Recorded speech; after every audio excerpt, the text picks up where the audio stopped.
Dan kita hari ini bersyukur bahwa Tuhan membuka kesempatan kembali kita bisa beribadah meskipun melalui hari ini live streaming ya. Jadi yang ada di sini cuman petugas saja Bapak Ibu Saudara sekalian, tetapi tidak mengurangi sukacita kita karena berkat Tuhan atas kesempatan yang indah untuk menyembah Dia dan memuji Dia serta merenungkan firman-Nya. Hari ini kita akan merenungkan dan melanjutkan pembahasan mengenai doa Bapa kami yang sudah sampai pada bagian-bagian yang hampir terakhir ya. Hari ini kita akan membahas mengenai janganlah membawa kami ke dalam pencobaan. Matius 6 ayat 13 bagian A. Kita bisa membaca di dalam Alkitab kita bahwa doa Bapa kami ini adalah satu rangkaian doa yang sangat indah yang diajarkan oleh Tuhan Yesus sendiri. Dan kita akan mengertikan diri kita mengenai hal ini. Jemaat sekalian, pernahkah Anda itu menonton video mukbang? Tahu nggak ya video mukbang itu apa? Video yang mempertontonkan ada orang-orang tuh yang makan ya, lagi makan. Video mukbang itu sebenarnya mukbang itu berasal dari bahasa Korea yang berarti kurang lebih nih ya, artinya kegiatan makan atau lagi makan yang disiarkan. Jadi orang lagi makan terus di-syuting gitu ya, lalu disiarkan, nah itu namanya mukbang. Tetapi rata-rata video mukbang yang saya tonton itu sangat menarik. Karena enggak cuma makan doang, tetapi juga makan di dalam porsi yang sangat besar. Saya pernah nonton yang paling membuat saya tergiur itu adalah ketika ada seorang yang mukbang, dia syuting waktu dia makan Indomie 10 bungkus. Bisa dibayangkan ya, enak ya. Indomie goreng 10 bungkus itu, membayangkan saja makannya sangat lahap, enak ya. Bagi pencinta Indomie, wah itu menarik sekali. Di dalam sebuah mangkok yang besar, dia makan satu suap demi satu suap itu, wah membuat orang ikutan ngiler. Kita tertarik sekali. Lalu ketika saya setelah nonton itu, saya besoknya beli Indomie ya. Dan saya makan sendiri. Tapi enggak 10 bungkus juga Bapak Ibu, enggak kuat ya. Ketika orang melihat video semacam ini, juga biasanya mereka sisipkan dengan iklan-iklan. Ada produk-produk makanan tertentu yang mereka iklankan sehingga ketika orang lihat orang ini mukbang dengan sangat menarik, maka orang lain juga, pengen ya, aku tak beli gitu ya. Kira-kira itu umpan yang sangat menarik untuk orang bisa membeli produk makanan tertentu. Bapak Ibu sekalian, membuat orang tergiur dengan iklan, dengan cara makan yang menarik, dengan tampilan yang sedap, itu membuat kita atau penonton itu seperti terhipnotis untuk ikutan juga gitu ya. Itulah yang disebut umpan. Nah, pencobaan itu juga digambarkan seperti umpan. Umpan yang menggiurkan. Nah, Bapak Ibu, adik saya juga adalah penjual barang-barang pancing ya, kalau Didik itu pasti tahu ya. Ini ada salah satu yang ada di rumah saya, ini namanya umpan ya, umpan ikan tapi yang biasanya cacing, yang biasanya por gitu ya. Ini sekarang lebih modern, ada berbagai model, saya juga nggak tahu ya, ini salah satu yang ada di rumah. Saya bawa ini, umpan ini kalau misalnya di air, ikan terkelabui, dikira ini ikan beneran. Ikan kecil gitu ya, ikan predatornya tuh mengira ini ikan beneran sehingga ketika ini berada di air, ini di bawahnya ada jarum yang lumayan tajam. Sehingga ketika mereka ikan-ikan predator itu melihat, ya ketika mereka tertarik ya nyantol lah mulut mereka ke sini dan mereka terpancing untuk ditangkap oleh pemancingnya. Salah satunya mungkin Didik yang ada di ruangan ini ya. Ketika melihat sesuatu yang menarik seperti umpan, orang, kalau tadi digambarkan sebagai ikan, orang itu akan dengan sangat mudah terjerat karena segitu tertarik. Dan kemudian masuk ke dalam tujuan dari si pembuat umpan ini. Kalau firman Tuhan berkata bahwa Tuhan itu tidak pernah mendatangkan pencobaan, bukan? Tuhan tidak pernah mencobai, kata firman Tuhan Yakobus 1 ayat 13-14 yang berbunyi demikian. Apabila seseorang itu dicobai, janganlah ia berkata pencobaan itu datang dari Allah. Sebab Allah tidak dapat dicobai oleh yang jahat. Ia sendiri tidak mencobai siapapun. Itu kata firman Tuhan. Tetapi tiap-tiap orang itu dicobai oleh keinginannya sendiri. Itu firman Tuhan ngomong demikian ya. Dan diseret serta dipikat olehnya. Tuhan tidak pernah mendatangkan pencobaan atas anak-anaknya. Tetapi terkadang di dalam hidup kita ini ada pencobaan-pencobaan yang datang yang rupanya tidak selalu berupa penderitaan atau pergumulan atau kesusahan, tetapi juga ada umpan-umpan, ada pencobaan-pencobaan yang ingin menggait kita sedemikian, membuat kita terpikat, membuat kita ingin ikut, tertarik, dan pada akhirnya kita itu tujuan utama dari pencobaan adalah jatuh di dalam dosa. Kalau dengan tujuan kayak gini kita langsung klik ya, siapa ini yang buat pencobaan? Berarti bukan Tuhan kan jelasnya. Tetapi si jahat atau si iblis.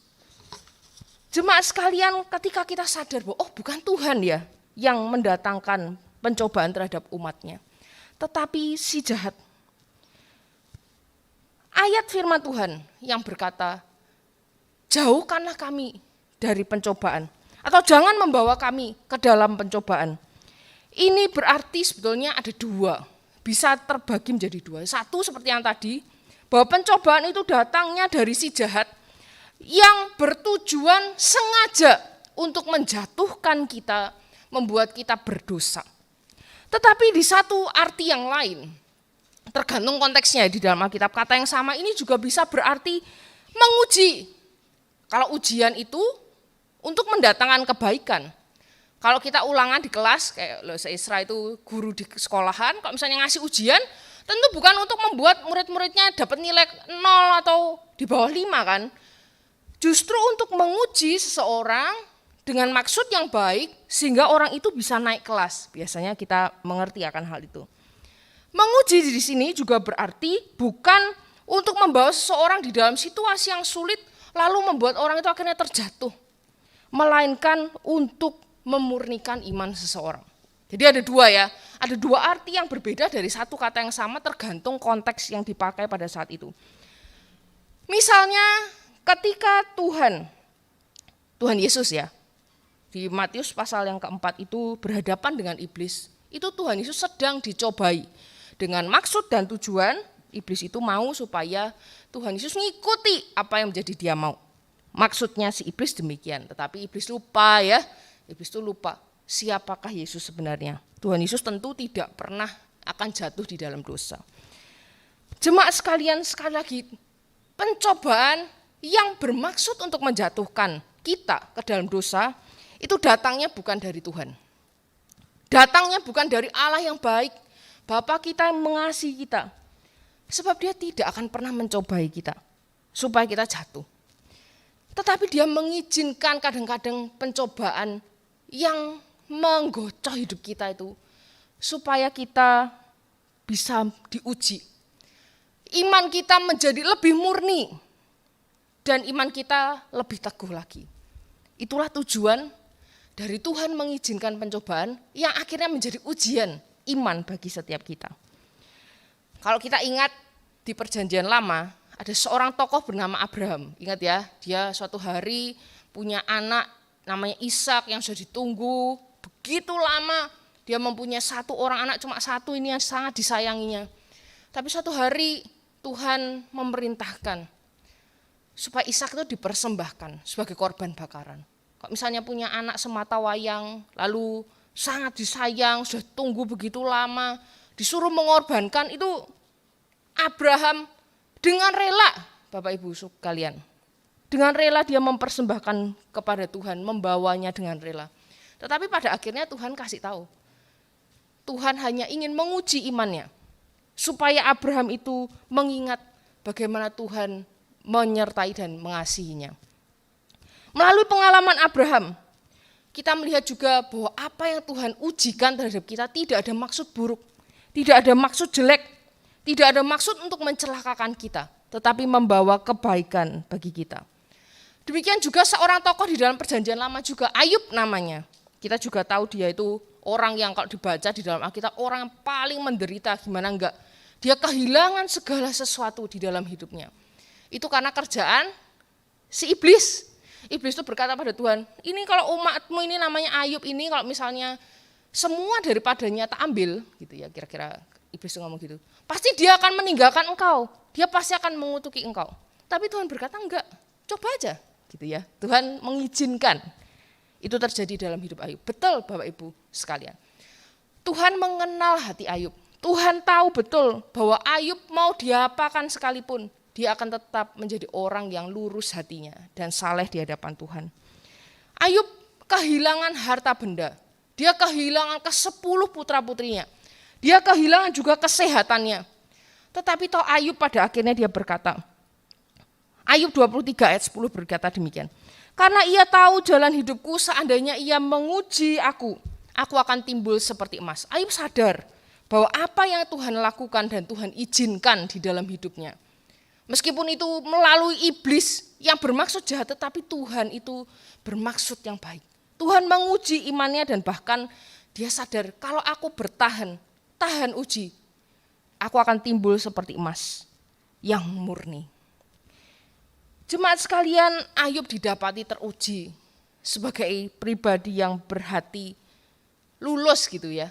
Dia emas yang murni di hadapan Tuhan. Setelah melalui proses, kalau emas itu biasanya dipanaskan dengan suhu yang tinggi, dia melalui proses yang begitu panjang, tetapi kemudian dia menjadi logam mulia yang sangat berharga, yang saat ini sudah mulai naik dan melambung tinggi harganya, 1 gramnya kira-kira 1 juta lebih.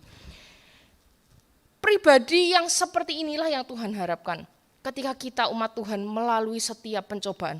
Yang kalaupun iblis bermaksud jahat sekali lagi, tetapi Tuhan ada maksud baik untuk menguji dan meneguhkan iman kita. Tuhan Yesus itu menjadi contoh yang paling sempurna ketika kita menghadapi pencobaan di dalam hidup. Tuhan Yesus itu dicobai ya, Bapak Ibu jemaat sekalian. Itu dia telah mengalaminya. Podo sama kayak kita ya. Kita semua telah mengalami pencobaan, tetapi Tuhan Yesus itu tidak melakukan dosa. Sekalipun iblis berpengalaman ribuan tahun mencobai manusia mulai dari Adam dan Hawa sampai keturunannya sampai kita saat ini tahun 2022. Iblis telah berpengalaman, tetapi satu-satunya pribadi yang tidak terpengaruh, tidak terpancing, tidak memakan umpan itu hanyalah Yesus. Anak Allah yang menjadi manusia, karena dia adalah Allah yang sempurna. Dia Allah yang maha kudus, yang tidak mungkin akan jatuh di dalam pencobaan si iblis. Kendati pun demikian, iblis itu masih nekat ya. Iblis itu masih ngomong, sembahlah aku maka ini semua akan kuberikan. Wah, kita kalau melihat seperti ini sebenarnya iblis itu nggak tahu diri, ini semua dunia ini milik Allah kok. Justru Yesuslah pemilik dunia ini. Tetapi dia klaim segala kemuliaan itu miliknya si iblis, maka Tuhan Yesus suruh nyembah. Lalu Tuhan Yesus melawannya dengan firman. Nanti kita akan belajar bersama-sama. Pertanyaan yang membuat kita merenung pada hari ini adalah satu. Bagaimana ya ketika kita harus menghadapi pencobaan yang Tuhan izinkan, yang semuanya di dalam kontrol Tuhan, tetapi iblis lakukan di dalam hidup kita. Si jahat kerjakan dengan umpan-umpannya di dalam hidup kita. Sehingga harapannya si iblis kita jatuh di dalam dosa. Bagaimana kita menghadapinya? Tuhan Yesus menghadapinya dengan firman. Tuhan Yesus berkata di dalam Matius 4 itu, ada tertulis, ada tertulis, ada tertulis. Ketika iblis menawarkan sesuatu, Tuhan Yesus jawab dengan firman. Ketika iblis menggocoh, ketika iblis melakukan atau menawarkan sesuatu yang sangat menarik, Tuhan Yesus menjawab dengan firman. Dan inilah yang kita perlu lakukan. Ketika kita mendengar ada firman Tuhan, simpanlah di dalam hati dan pikiran kita. Karena firman itu seperti senjata kita menghadapi setiap pencobaan. Kita nggak bisa kok menghadapi pencobaan itu sendirian, Bapak Ibu, karena kita terlalu lemah berhadapan dengan si iblis. Ada seorang hamba Tuhan, saya mendengar salah satu cuplikan videonya itu berkata begini ya, Kalau ada orang yang sudah begitu lama jadi orang Kristen, lalu dia sangat pede, dia bisa menghadapi setiap pencobaan di dalam hidupnya. Dia lupa bahwa iblis itu jauh lebih tua dari dia gitu ya. Karena iblis sudah berpengalaman ribuan tahun, maka seharusnya kita sadar bahwa kita ini siapa sih? Kita umurnya hidup berapa lama, pengalaman kita seberapa banyak menghadapi pencobaan. Hanya melalui firman Tuhanlah kita dikuatkan. Ada firman Tuhan yang menjadi senjata kita. Kalau kita membaca firman, pahamilah, letakkanlah di dalam hati dan pikiran kita. Lalu kita akan menggunakannya sebagai senjata menghadapi setiap persoalan hidup dan pencobaan di dalam hidup ini. Tuhan Yesus juga berkata kepada murid-muridnya waktu berdoa di Taman Getsemani, lalu murid-muridnya itu disuruh berjaga di sana. Tuhan Yesus berkata, berjaga-jagalah dan berdoalah supaya kamu itu jangan jatuh ke dalam pencobaan, kata Tuhan Yesus. Tuhan Yesus tahu mereka itu siapa. Meskipun murid-murid itu bersama dengan Tuhan Yesus 24 jam, selama kurang lebih 3,5 tahun. Tetapi Tuhan Yesus tahu bahwa roh itu memang penurut, tetapi daging lemah. Berjaga-jaga itu berarti seperti seorang prajurit yang ketika mau berhadapan dengan musuh gitu ya, dia harus siap kapanpun musuh beraksi pertama kali. Misalnya musuh itu mulai bergerak, dia harus mulai waspada dengan segera dan melakukan sesuatu. Itulah berjaga-jaga. Gak boleh itu kita tuh teralih, atau kita tuh gak boleh leha-leha, tapi kita harus waspada dan berjaga-jaga. Karena setiap kita itu memang tahu, di dalam hati kita ngerti, tetapi daging kita itu lemah. Seringkali kita menghadapi pencobaan, kita ngerti sini enggak boleh. Kita tahu ini tuh harusnya kita enggak lakukan. Tetapi karena keinginan daging kita, kadang kita menurutinya. Jemaat sekalian, betul kata Tuhan Yesus. Ketika Tuhan Yesus berkata kepada murid-muridnya, berdoalah dan berjaga-jagalah, dan mereka sebenarnya waktu itu tertidur. Ketika para prajurit datang untuk menangkap Tuhan Yesus, maka mereka, para murid ini kocar-kacir. Mereka yang seperti Petrus yang sebelumnya ngomong, aku tidak akan meninggalkan engkau. Tetapi toh kocar-kacir juga, meninggalkan Tuhan juga. Firman Tuhan itu menjadi pedoman, pegangan, senjata, dan kita perlu berjaga-jaga, waspada, dan berdoa. Itu Tuhan Yesus sendiri yang katakan. Tetapi kita juga bersyukur ya Bapak Ibu Saudara sekalian. Karena kita punya Tuhan Yesus itu bukan cuma ngomong doang, oh nanti kalau gini kamu harus gini, kalau gini kamu harus gini. Tetapi Tuhan Yesus sendiri telah mengalaminya. Dia adalah pribadi Tuhan yang gak jauh di awang-awang sana. Tetapi dia adalah Tuhan yang pernah hadir di dalam dunia ini. Dia juga merasakan yang sama dengan kita. Mengalami persoalan, mengalami pencobaan dari si jahat yang bermaksud menjatuhkan dia. Dia adalah pribadi yang merasakan, ya meskipun dia tidak jatuh di dalam dosa. Dia pernah merasakan bagaimana dicobai. Waktu lapar, waktu puasa, dicobai suruh bikin batu jadi roti. Waktu berada di dalam padang gurun yang gersang, dia disuruh naik ke bumbungan bait suci, lalu suruh turun, suruh jatuhkan diri. Supaya apa? Supaya viral, supaya banyak orang yang mengagumi dia. Tetapi bukan itu yang Tuhan Yesus inginkan. Dia telah mengalaminya. Tetapi dia tidak pernah jatuh di dalam pencobaan si iblis. Mungkin bagi kita nih ya, sekarang ini kita bergumul dengan harta benda, dengan uang, dengan kekayaan. Kita ini kalau misalnya punya, kita jadi pelit, kita jadi foya-foya. Kita mungkin juga jadi rakus atau iri ketika kita enggak punya. Kita juga bisa jadi korupsi, bisa jadi menipu.